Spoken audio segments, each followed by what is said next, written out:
We now come to the most awaited moment of the day. It is my privilege to request our chief guest, Professor Vinod Kumar Paul, to kindly deliver his convocation address. Good morning. Honorable President of the Jawaharlal Institute of Postgraduate Medical Education and Research, respected Dr. Vishwamohan Katochji, former Secretary, Department of Health Research and DG ICMR, whom I admire from the core of my heart, and I consider him to be my mentor. Professor Rakesh Agarwal, Director, Honorable Shri Gokul Krishnanji, Member of Parliament, Honorable Shri Vaidyalingamji, Member of Parliament, Professor Sudha Seshayanji, Professor Gurmeet Singh, Professor R.P. Swaminathan, Dean, Professor Ravi Kumar Chitoria, Registrar, distinguished faculty, distinguished former faculty in the audience, respected Dr. Venkatesh, former Director General of Health Services and an alumnus of this great institution, respected parents and families, dear students, esteemed staff of JIPMER Puducherry, members of the media, ladies and gentlemen. Jawaharlal Institute of Postgraduate Medical Education and Research, or JIPMER, as we all lovingly call it, is an illustrious institution, a pride of India, an institute of national importance, and an Aryavigyan Ratna. JIPMER has a special place in my heart. Ever since I discovered it as a medical student almost 5 decades back, and more so in recent times because of my association with Professor Maharaj Bhan, who mentored this institute as president until recently. I'm truly honored to be amongst you on this convocation of our illustrious institution, a jewel of our nation. Mr. President and ladies and gentlemen, before I proceed further, I would like to offer my heartfelt tribute to most respected Shri Arun Jaitley ji, whom we lost yesterday. Shri Jaitley ji was one of the most charming and inspiring politician, lawyer, and a nationalist. I vividly remember the day I made a presentation on Ayushman Bharat to him as finance minister. Just a few days before the budget session of 2018, he asked us tough questions, but at the end we knew that he will pilot the world's most important health assurance and primary health care endeavor from the portals of the Parliament of India. History will remember Jaitley ji as a thought leader who influenced national politics for over half a century, and a person of rare intellect, eloquence, role model, and a person with great practical wisdom. History will also remember him as the finance minister of this great nation who provided the fiscal fuel to the world's most cherished Ayushman Bharat, which has set off a massive transformation of the health system of India. I, on behalf of all of you, pay this tribute to this great son of India. Our convocation is always a momentous occasion in the life of the students and the teachers alike. Thank you, Mr. President, Director JIPMER, and the faculty of JIPMER for the privilege and opportunity for me to be a part of this carnival that celebrates human aspiration and quest for knowledge, but we are in health sciences, so longevity, healing, and seva. Let me begin by heartily congratulating the students who received their degrees and prizes and awards today. The convocation marks the fulfillment of your hard work and also of your transition from being students to being medical professionals. You now don the mantle of healers to practice knowledge and skills that you have imbibed from your teachers and mentors. You are privileged to have earned the JIPMER brand, nothing else, the JIPMER brand, by the dint of your ability and the hard work. You must uphold the idealism that it symbolizes, the tradition that it stands for, and the esteem that it crowns you with. This is the rightful Guru Dakshina to your teachers, your mentors, and this great alma mater that you owe to all three of them. So a big applause to the teachers first.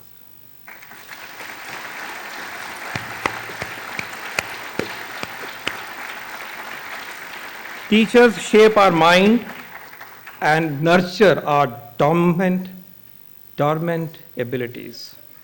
Revered Sant Kabir ji aptly pronounced the prime importance of a guru in a couplet, in a very famous couplet. I'm sure many of you know this, and I quote, Guru Govind do khade, kake lagu paye, baliharo Guru apne, Govind diyo bataye. It says, when faced with Guru as well as the God Almighty, who do I bow first? And Sant says, it is my obeisance to the Guru. He offered his obeisance to the Guru before bowing to the Lord Almighty, because it is the Guru who led him to the Almighty, and it is the Guru that leads the Shishya to enlightenment. It is teacher who opens the door of kingdom of knowledge to the pupil. So one more big hand to our teachers, and that is why we bow to our teachers. Tasmai Shri Guruve Namah. It's a special day for the parents and families of the recipients of degrees and prizes. I greet you. I salute you. I congratulate you for the accomplishments of your daughters and sons. It is the finale of your sacrifices and prayers. I expect all the graduates to vow to uphold the sanskaras that your respected parents have taught you in letter and spirit throughout your life. Do you promise that? No. Your parents are listening.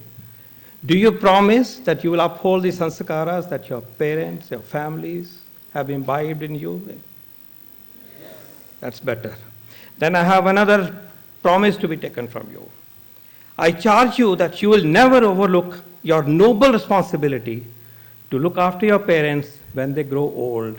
Do you promise? Yes. Louder. Thank you. Thank you, parents. Thank you, families, for what you are doing for this great nation through nurturing, looking after, working hard for the education of your wards. Distinguished faculty and staff, I'm most impressed with the remarkable achievements of this great institution. As I said, I hold JIPMER in very, very high esteem. India is a vast nation, but there is a paucity of great world-class institutions, that you are one of them. The Honorable Director has highlighted the achievements. It's not for me to repeat them. You know it, you have lived it, you contributed to it. I would say you have achieved, what you have achieved is remarkable. What you can achieve as your potential is world-class and global, and that's the journey I hope we can help you with from the government. You are a pride of India. You are a jewel of India. You are Ayurveda Ratna, as I like to call you. I'm very proud of the alumni that you have produced. I'm proud of the research that you have undertaken here, and more is coming, particularly from Dr. Rakesh. I expect that to happen. I expect a stronger PhD program, for example. This is a great hub of education. It has a unique environment. Nature has bestowed us with a great environment on the campus and off the campus, surrounding the campus. This is a hub of knowledge that will grow and has a great potential as a unique, very nurturing institution of higher learning. I praise and put on record and salute the leadership of President Dr. Katoch. I'm also mindful of the support that you all receive from the government of Puducherry. We are a central government institution, but the great support that you get from the government of Puducherry is remarkable, and I bow before that for all the support that people of Puducherry, the political leadership of Puducherry, and the government of Puducherry extends to us. A big hand to the people of this union territory and the government. I'm proud to have heard about specific achievements that you mentioned. Also heard part of the roadmap that you have developed for yourself. Also the challenges that you have in setting up the other campus, the additional campus. It's a great experiment being done, an institution of this nature, a university of this nature, having another affiliate college and an off-campus college, one institution, two colleges, two ways of imparting education. This is a great experiment that we are looking forward to learning about. Let me return to the health sector for a moment and see where our further journey could contribute even more toward that goal.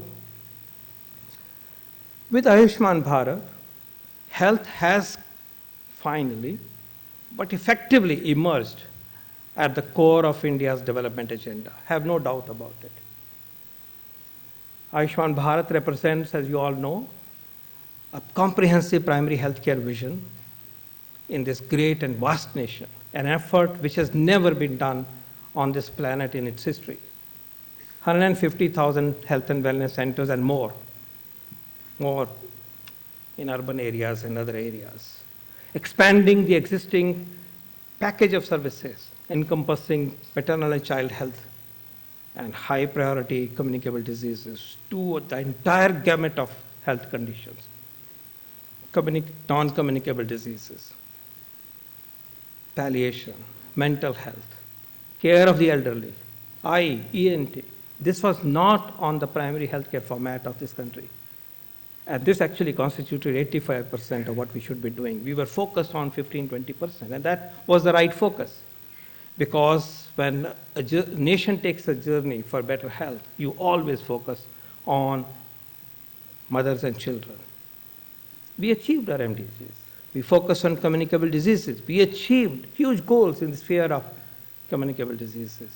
But the agenda of non-communicable diseases and other conditions that you have heard from me is much bigger. It's a tsunami of conditions that we are now faced with. And our demographic dividend itself is in potential jeopardy if we don't respond to this effectively. And that's what Health and Wellness Center mission, the primary healthcare mission of Ayushman Bharat is all about.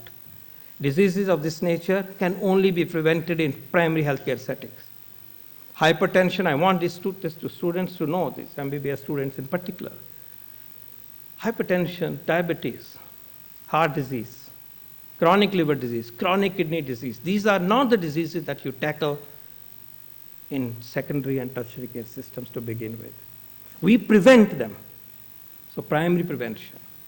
We want to be part of the movement for lifestyles that prevent this. They do not happen. But the way these determinants of these diseases are moving, we are moving in the wrong direction. We must correct it through public health action. That's one of the goals of comprehensive primary health care. If the disease occurs, we pick it up early so that secondary prevention can be instituted by lifestyle change and, if necessary, for a pill or two in a day. If you don't do this, if you don't detect a diabetic at 33 years of age, how will this rickshaw puller land up at the age of 50? As a gangrene or knocking off a kidney requiring transplant? Now, this fundamental fact of epidemiology, I want you to understand that non-communicable diseases, which is the killer today, has to be averted at primary level in terms of primary prevention, and if not, through secondary prevention, so that the organs are saved, lives are saved. Women and men do not die in the 50s when they still have huge responsibility of their family, and This has profound implications for the life expectancy at birth for our nation. We have reached a life expectancy of 69 years. Countries in the West where you all want to make an impression as country, as a nation, have a life expectancy of 82, 84, 85, 86. And countries like Mexico, China, and Brazil have 9 years to 7 to 8 to 9 years ahead of us. 76 years is their life expectancy. This 10-year difference is a huge climb, and that will come only through preventing and addressing the problem of non-communicable diseases, and that's the first part of Ayushman Bharat. The second part of Ayushman Bharat is health assurance, so that when we seek health care, we don't go bankrupt. We don't sell assets. And to ameliorate that and to address that, we have Ayushman Bharat Pradhan Mantri Jan Arogya Yojana, which connects two lowest quintiles of our population, 500 million of India's population, to secondary and tertiary care entitlement through the financial bridge of 5 lakh per annum per family for practically all the conditions of secondary and tertiary care, the serious illnesses that we face. So it provides for the newborn baby to receive the best possible tertiary care. It provides for a new implant to be done in this 40% of India's poorest and the most vulnerable. It provides for cardiac stent to be done. It provides for surgery for gallbladder to be done. It provides for cancer therapies. Practically all cancer therapies are included in this. I want you to be agents that spread this word in this nation, because we have not yet connected to all the beneficiaries. Be a part of delivering the services. Be part of learning from this great experiment, along with the other limb of Ayushman Bharat that the country is undergoing in terms of research and, of course, refining the model further. However, our biggest challenge in the health sector today is the human resources. Human resources for health, particularly doctors, even more so specialists, are at the heart of our biggest problem. We can generate money, but it's not easy to be able to generate human resources, particularly if you want to achieve all that in a short period of time. And I want to share that concern in this August gathering as my important message to you. We need allied health professionals of world class. We need nursing professionals world class. But today, let me focus on the physician and specialist fraternity.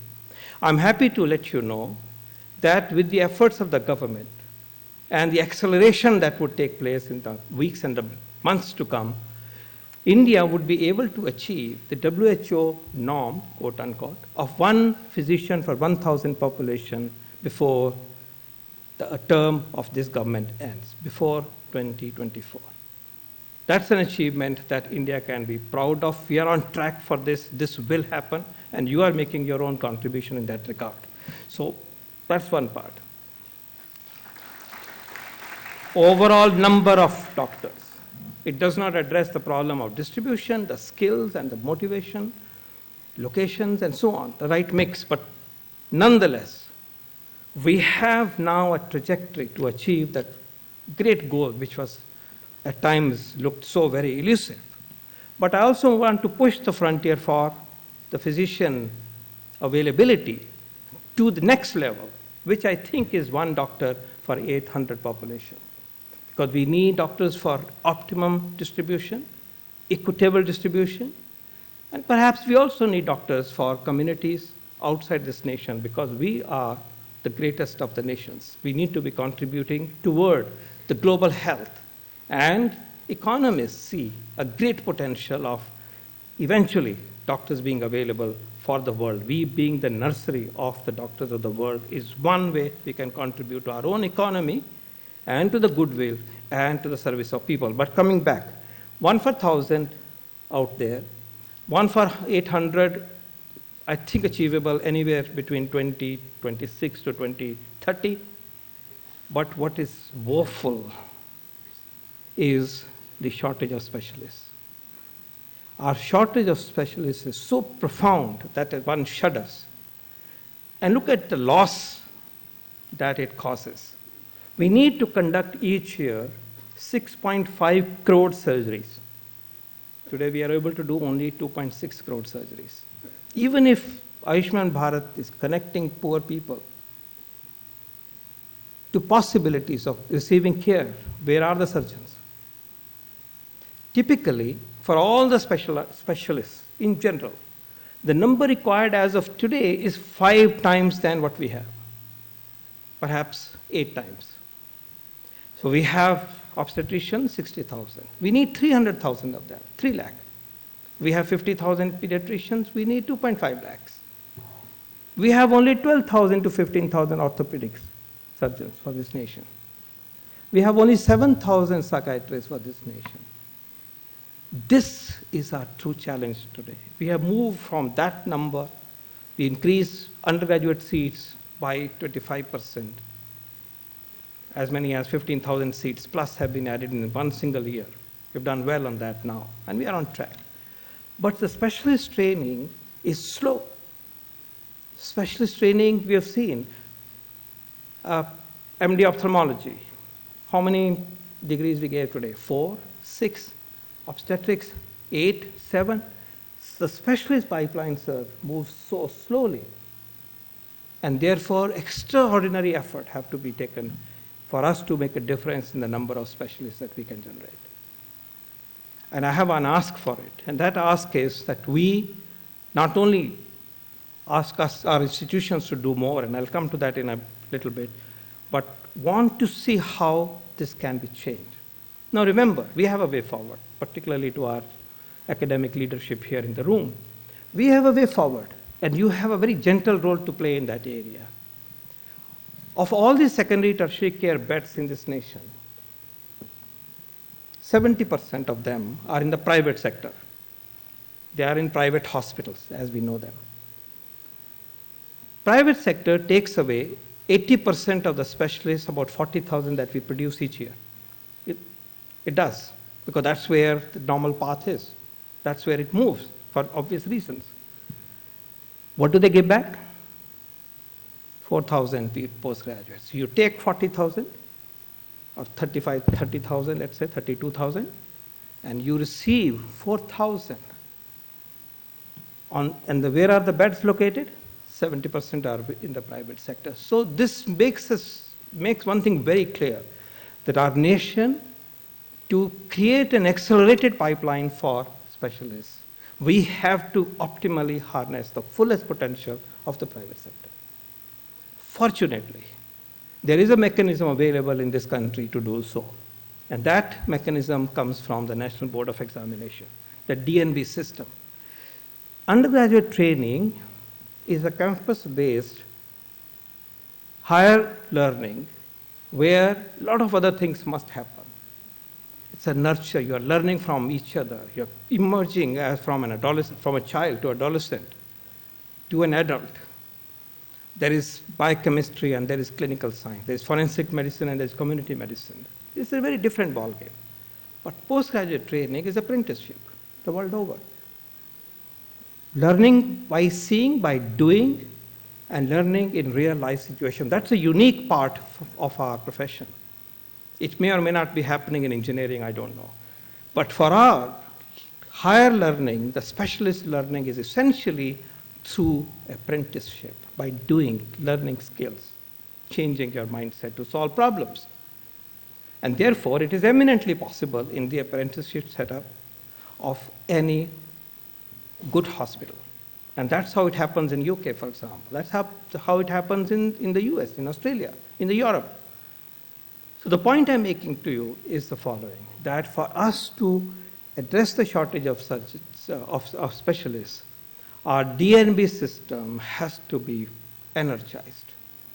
And there, my request for an institution like yours is to consider how you can nurture off campus the DNB system in your own way. And one ask for that is that you please train the teachers in the DNB space. If we don't use those beds, every bed in today's time for India has not only to provide service, but also be used for education. Only then can we see the light of the day in next 8 to 10 years. If it happens by 2050, what is the point? We are into building new India today. And therefore, this aspect, I want us, esteemed faculty, to think about it. How we can be a part of this journey and how we can unlock the potential of specialist training through the National Board of Education system. I'm happy to inform you a couple of reforms that we have taken in the Medical Council of India, which are of relevance. I'm not going over the full list. I'm happy to tell you that, of course, 25% increase in seats in 1 year and more to follow. We have started an online course for all postgraduates of this country under the MCI system, and tomorrow it will be one system, I guess, in terms of education of this nature, for research methodology.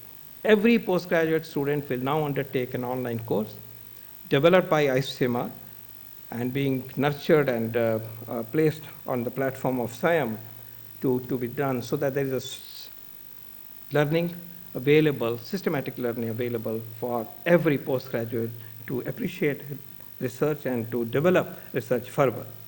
We have also decided that all the medical colleges will have emergency medicine departments by the year 2022. And I have taken cue from this, from the wonderful program that Tamil Nadu has on trauma and accidents. And I was told that there's a felt need, and when we studied it more, truly it is a felt need.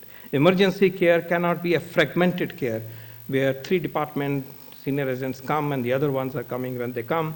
It doesn't work like this. We need a cohesive professional interface for the people and for the patients for the most critical situation that they face, namely the casualty. Likewise, there is a proposal from the board, which is decision of the board, that all postgraduates will spend 3 months at a district hospital as a part of their training of 3 years. They'll be sent in a certain way to the district hospitals for a period of 12 weeks. And the state governments will provide the necessary logistics, and by doing so, our postgraduates of tomorrow will learn in real settings, look at the clinical material that faces at the points in the history of illnesses when secondary level referrals actually happen, but also in the bargain, the district hospitals will get junior residency level of support to the tune of 5 to 6 postgraduates at each district hospital. We hope to be able to implement this effectively. I'm also happy to tell you, before I move to my next part of my message, is that every doctor that we train potentially leads to as many as 10 to 15 jobs. So India's health sector transformation will also generate jobs, particularly for women. And every bed that we creates 4 jobs directly and another 4 indirectly when the rickshawalas will come, tea shopkeeper will come, and so on and so forth. So in today's time, health is not only being seen as a spending, but it is also being seen as a lever for economic transformation of our nation. And I want you to spread this and see the health sector in that light. Dear students, residents, and graduates, you must, now I'm talking to the students. You said the messages for students, so here they are. Dear students, you must think big to make a difference. As you set out to serve the society, you must aspire high. Today's India offers you unprecedented opportunities, and tomorrow's India would do so even more. And it is for you to take the country to the top of the pack of the nations in this world. You must dream big. The Honorable Prime Minister always says, लक्ष्य ऊंचे होने चाहिए, लक्ष्य ऊंचे होने चाहिए.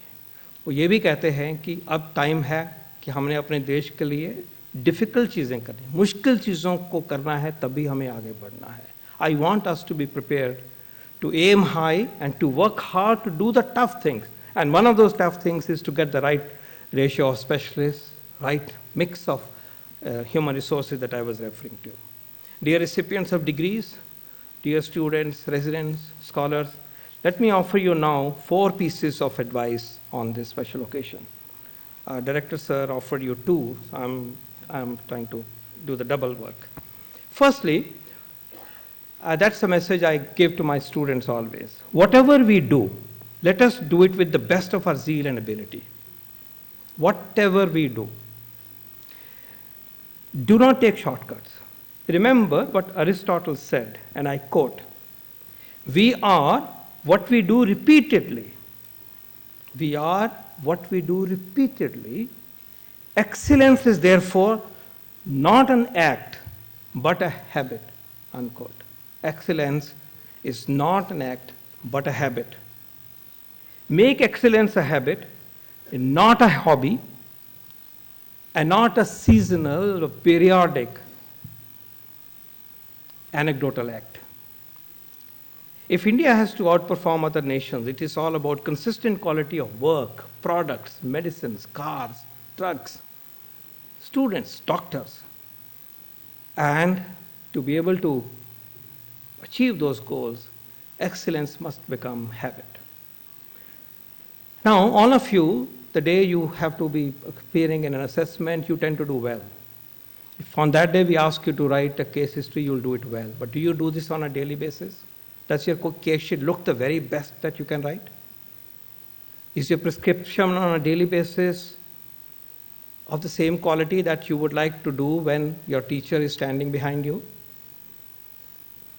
Do we communicate the same way as we should be doing, as your teachers have taught you on a daily basis? That's what excellence is all about. We need to make a habit of it. Why let's go back to the case sheets would look rotten on a daily basis? Why our counseling would not be up to the mark? Why our writing will be rotten? Why the presentation that we make on daily basis is average? And yet, the day you want to excel, you show the very best in you, and that looks very different. But that's your potential. That's not what you are. That's what you can be. Please distinguish the two.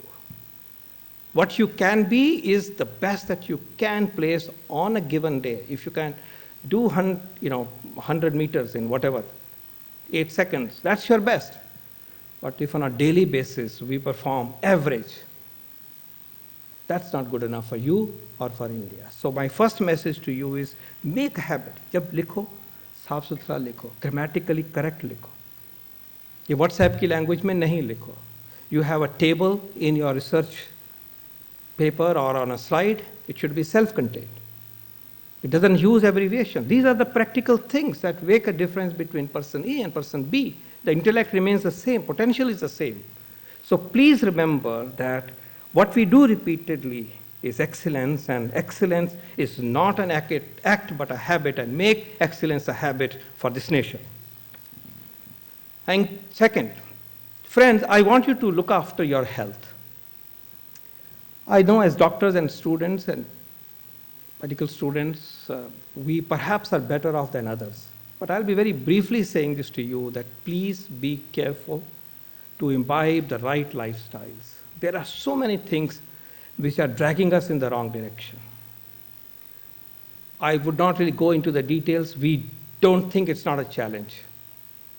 If you check the hemoglobin levels of our women students and women residents, I would not be surprised that exactly as per the NFHS, 52% of you would not be optimum hemoglobin. Because that's the way things are. India's 10% of us are going to have diabetes. 1/3 of us are destined to have hypertension. Can we prevent it? Can you be your own role model and for the society? We have colleagues who have depression, suicide, lack of sleep, anxiety. I want us to create a culture as a community where you look after your health. We need you. We need you for 97 years of your life for this nation, because we are passing through the most important stage of our great nation. And therefore, young doctors, please learn to be healthy the way you preach. No obesity, no hypertension, wear helmets, no tobacco, no alcohol. Of course, Dr. Agarwal, I don't think your students drink. They don't drink. No, they don't. Of course they don't. They will not drink because drinking is bad. For families, it is bad for liver, it's bad for mentation, it's bad for intellect, it's bad for India. Please, I just leave it there. This is a discourse I request the esteemed faculty to take. And I'll connect that to a small suggestion that I make later. But please look after your health in every which way. And there are serious threats to our health in coming times. Healthy diet, exercise, yoga, good sleep. You must sleep 7 to 8 hours in 24 hours. My third suggestion, and that's perhaps the most important one. Please join academics. The graduates, the postgraduates of this great institution with great legacy, with great leadership and great future must join academics. We are not training you to just join any all and sundry private practice. Please, for heaven's sake, I don't want to mince words on this. I tell my students, I'm not training you. You go to practice, but at least then train specialists through DNB. No, I'm giving you a caveat. We are training you to be researchers and teachers and thinkers and public health leaders. You are not in these great portals where 10 times the budget of an ordinary medical college is being spent, and you have the finest of the teachers here who have given their life to this profession. For what? To do simple practice that anybody can do. How are you different? How the nation expects you to be different, and therefore, please, I charge you that all of you will join academics and contribute as teachers, and contribute even more so now in times to come as researchers, and even more so as public health exponents and experts. Our public health expertise is still very rudimentary.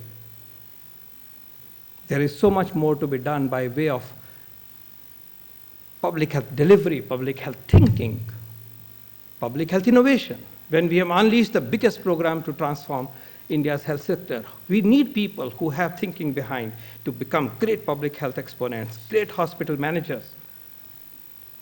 Please look for that space. We are short of faculty in new AIMSs. We are short of faculty in medical colleges. The government is opening 75 more medical colleges in the next 4 years. 50 others that are in the pipeline are coming up. 10 more new AIMSs are coming up. Cancer grid is coming up from the Tata system in the country. You will have no dearth of academic positions if you so wish, and if you're willing to traverse to another part of the country, and please do so. We were different. We had different constraints. We did what we did as a generation, but this generation must do better. We can assure you the salaries in the academic circles are not poor these days. They are not enough for anybody's greed, but they are more than enough for the need. Be rest assured, and we will nurture it even more. We are looking at pathways to strengthen the salary structure across the states. In center, of course, we are so much better off. I urge you, therefore, to become researchers. I urge you, many of you, to do PhD in biomedical sciences. And the doors have been opened by Dr. Katoch as Secretary DHR in terms of research units across the country, and many doors are there to be opened. Next, I want us to be mindful of a social responsibility. We all know it, but it must be stated on this August day. All of us are revered by the society, so society still has profound belief in us, notwithstanding the Google access. We are respected by the society. Individuals and families have intuitive faith in our honesty and competence. Intuitive faith, and continues. This trust is our legacy and our treasure. Let this trust not be broken through our acts of omission and commission. We cannot afford to lose the high moral ground on which we stand. Please make this vow in your own self, that as professional, we will not lose that high place that the society is holding us by doing the acts that are contrary to this. And that takes me to my final word of sharing, and that is linking it to values. To me, The purpose of Guru-Shishya interaction, the purpose of an institution like AIIMS or JIPMER or MGR University, Maulana Azad Medical College, is to nurture both excellence, and I talked about excellence, and values. This is a recurring story if you look at the cardinal thoughts that led to creating great universities. I'm anchoring Banaras Hindu universities. There are profound words of Mahamana on this. ये जगह चरित्र और intellectual निर्माण दोनों के लिए है. It's a recurring thought. So we are here to get you the skills as a physician and great nurses, great researchers. That's one part. But we are also here to collectively ensure that we build a value system that we are proud of. Excellence and values must go together. One without the other is absolutely incomplete. Imagine a person. Imagine a person. He's topper, 20 gold medals in 2 years, but he cheats. She plagiarizes. She puts wrong data in the table. She has no working relationship with nursing colleagues. That's not a person that we want to work with. Do you admire such people? Often we are selfish. They're selfish. Who do you admire? The person who is forthright, person who is honest, person who has empathy for the poor. Do you like a person who looks down upon a patient just because he or she is poor? And in the middle of the night at 3 o'clock for a VIP will come with a tie and a stethoscope? Don't like these people. So values, the eternal values of honesty, integrity, empathy, respect for other human beings must also be an equal part of your life, my life, everybody's life. We will not be perfect, but please make an effort for us to have a right blend, the maximum possible blend of excellence of the highest order and values of the highest order. And to me, this is the second part of the effort that this institution is doing and all institutions are doing. Excellence and values must go hand in hand. Remember, professionalism is incomplete without humanism. And Mahatma Gandhi said the same thing. Science without humanity is a sin. Excellence without values or vice versa is not good for the society and for the country. Excellence and values together make a professional, a doctor, a responsible citizen, and a karma yogi. I urge you, therefore, to embrace right values. And I charge the faculty of JIPMER that you have great responsibility to ensure that you continue to nurture and more so, to ensure that excellence as well as values are embraced by your students and mentees. And that would happen, we learn it by experience, and that happens only when we ourselves practice this. Students do what we do. Students don't do what we preach. Therefore, as faculty, we have to practice both excellence and values and create a work culture that reflects both these tenets, and indeed by becoming role models for both. Students follow, as I said, what you practice, not what you opine. They emulate what we stand for and not what we dictate. If you stand for the right values, it will happen. To the director and faculty, I urge you, sir, that if you don't have it till now, please develop a set of core values of JIPMER.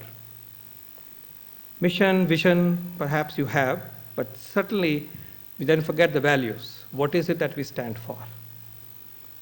I urge you that with participation of the faculty and the staff and the residents and the community outside the walls of JIPMER, develop a set of core values and display them alongside your vision on your website and remind the generations that pass through this about those core values. Let that set of agreed core values be the moral compass of this great institute.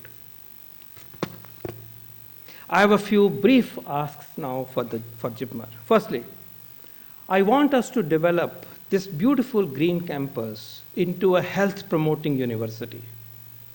You are in an ideal position, sir, where this concept of a university which embraces great health, great lifestyle, is actually developed as a model. I would not dwell too much on this one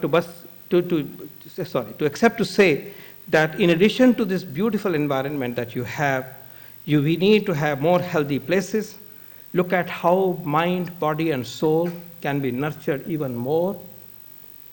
And this concept of having young people to embrace good lifestyles and wellness is a movement that is picking up worldwide, and it will pick up even more so perhaps in years to come under the leadership of the Prime Minister in terms of Fit India campaign. And you could take lead in this because you are right there. You have already a great environment, but think about the culture of fitness, healthy lifestyles, a great canteen which serves healthy food, and so on and so forth. I leave it there for you to consider. My second suggestion to you, sir, is to consider starting a postgraduate program in family medicine. We have lost the space for general practice and family medicine so far. You are a creation of an act of parliament and you are autonomous. You can create and design and experiment with the right model of family medicine. My third request to you is, please help through your offshore campus, the second campus, create a model of health and wellness center that includes the not so well-developed components of primary health care, namely care of the elderly, care for mental health, care for palliation, and even for diabetes and hypertension. Our model is still incomplete because we talk about screening, but we don't talk about long-term outcomes and compliance with medicines and the follow-up program, the SOPs, how it should be followed up, what should be followed up, and what about chronic liver disease? That kills 2,25,000 people in India each year, whereas diabetes kills only 2,50,000, just 20, 30,000 more. And there's so much focus on diabetes, you're forgetting the liver disease. Someday I'll talk more about that, sir. My fourth suggestion to you is this wonderful asset of NTTC that you have. Please reach out, and we had some informal discussion, don't want to repeat that here.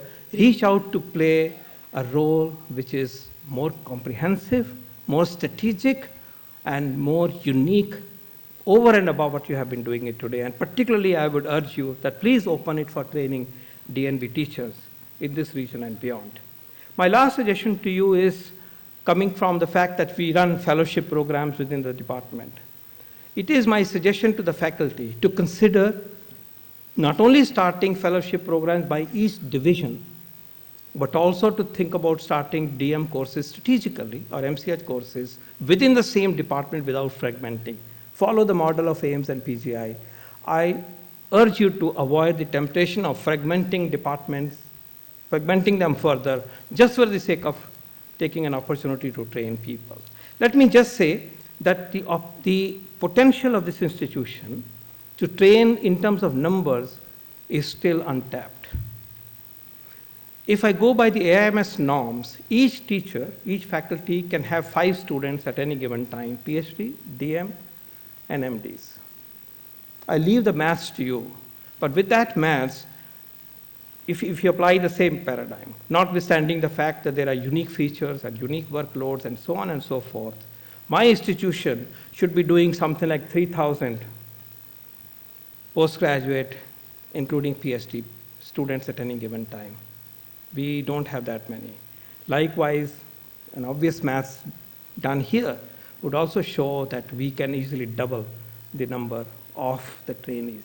Now, it looks tough, but in the context of what I was bringing to you earlier in my discussion, it is our responsibility. We must maximize our ability to produce specialists and scientists. We cannot shirk away. Whatever best we can do, that pain is important for all of us to embrace. These are not perfect models when you do it, because there is an MBBS layer, there's an MD layer, there's a DM layer in the same department. But think about the larger goal. I leave the discourse to you, but reminding you of a norm that we created at AIMS. Each teacher should nurture up to 5. I mean, the statement is to say not to exceed, but I take it as a positive. that my department at AIIMS has 25 faculty. So they must have 100 to 125 MDs plus DMs plus PhD scholars. And I know we have 78. I like us to think like this. When you think like this for a hospital, and Ma'am Vice Chancellor, you are here, you call 5 of the most important hospitals from your city, tell them how many DNB students they can take, and you will be amazed that by changing practically nothing, these 5 hospitals can give you 500 seats, 1,500 seats. PG courses starts in 2s and 3s and 4s. I suffer this. Dr. Venkatesh suffers this when we look at the MCI mechanism. It's so slow. How do we unleash that number? Please be mindful of this. This extra work, people talk about double shifts in undergraduate program. People talk about how China has done it over a short period of time. Let's devise our own way. My plea to you is quality specialists and the maximization of our potential is the question that we should all ask. And I'll give you one example before I close. We did this exercise in the BOG and NEETI system, and Dr. Venkatesh, you are aware. We looked at how many postgraduate seats can the armed forces medical system give us. Okay, AFMS system, they have some 39,000 beds, something like that. So they're doing something right now. By doing nothing except to optimize and say we will train DNP, and in these 3 places we can have medical colleges. In these places we'll create a postgraduate institution, freestanding. 400 postgraduate seats can be put forth from AFMS each year without doing anything. Railways, 300. Coal India, 2 hospitals, 100 DNB seats can be created. In Pune, near Pune, there is a municipality hospital doing 150 posts. There is this potential. Every bed, every hospital has to be used for training. I'm back to my pet theme. Please remember how important it is.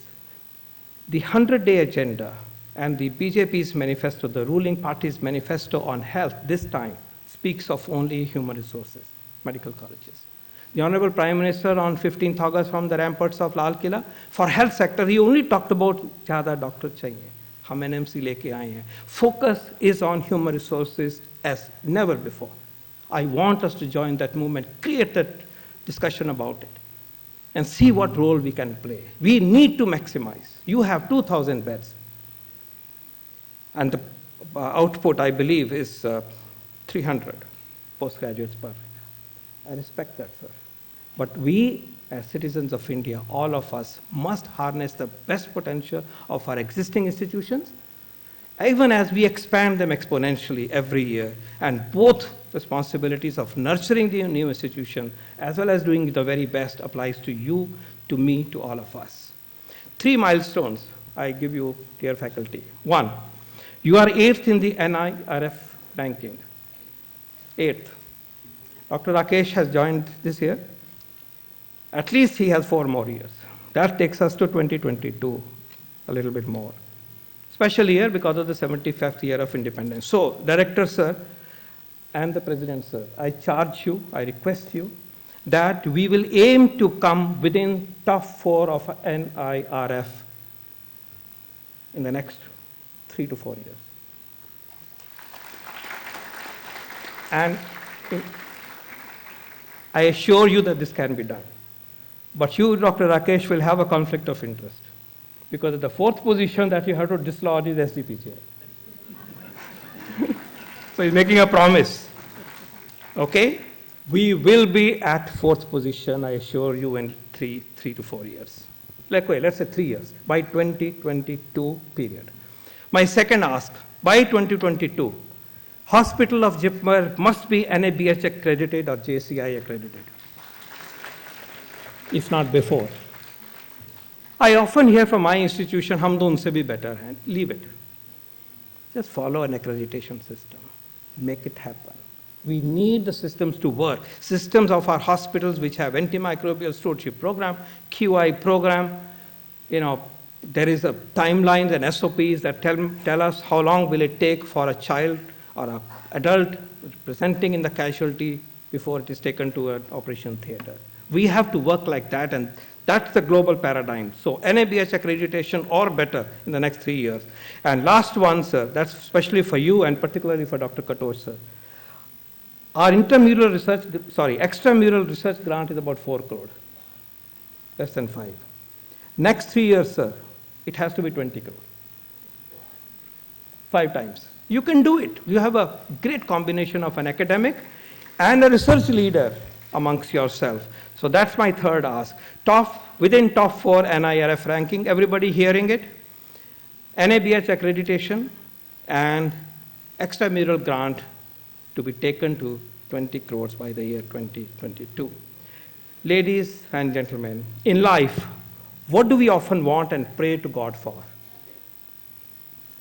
Prayer करते हैं, बहुत selfish हैं, prayer भी करते हैं, फिर मांग भी लेते हैं. But we ask for what? Strength, intellect, happiness, wealth, peace, don't we? यही होता है लगभग. Let us hear the profound words of Swami Vivekananda on philosophy of life and karma in this context. And Swamiji says, and I quote, "When I asked God for strength, He gave me difficult situations to face. When I asked God for brain and brawn, He gave me puzzles in life to solve. When I asked for happiness, He showed me some unhappy people to serve. When I asked for wealth, He showed me how to work hard. And when I asked for peace, He showed me how to help others." And finally he says, "God gave me nothing I wanted, but He gave me everything I needed." God gave me nothing I wanted, but He gave me everything I needed, unquote. Thus spake Swamiji.